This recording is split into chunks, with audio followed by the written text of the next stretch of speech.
tvůrčí kapelu, která se jmenuje Petrolej. Co? Petrolej. Petrolejky, ne? Hlavní Takový starý protagonistka je hráčka na kytaru především a zpěvačka Bětka. Dále tu máme zpěvačku, bubenici a nosičku svíčky, Hanku. Bubeň máš ty, ale... Potom tady máme jednoho oboupohlavného šaška Markétu. Markéta. Markéta, ne? Ano, která je flétnistka a bubeník, ne, flétnistka. No a pak je tady má ještě a hrají na flétnu a po případě na bubny. Na buben. Na svůj buben. Přijdem na buben.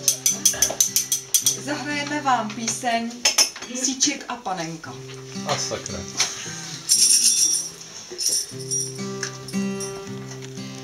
Proč pitváš ty síčky na plameny, svíčky snad pár chirurgických rukavic, kdyby si vzal, tak odpal ten první hnát zmáčený krví, ani oční panenku nevynechaj.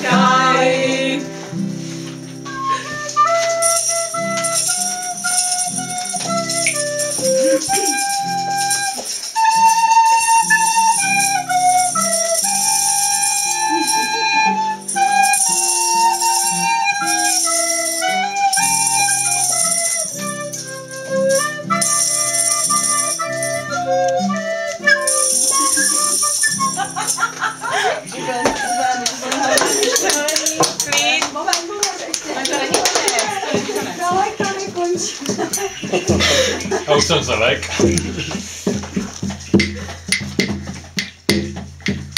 Tak otevři oči, ty vykuchaná, dávno nejsi pana, tak otevři oči a podpal se loučí, ať tým je mezi náma.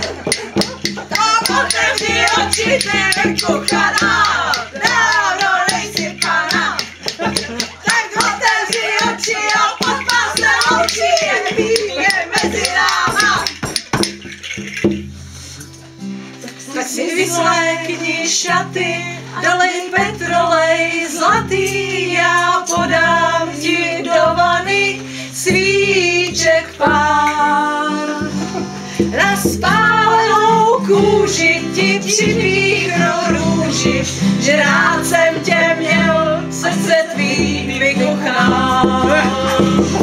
Na spálenou kůži ti připíchnu růži, že rád jsem tě měl, srdce tvý vykuchá.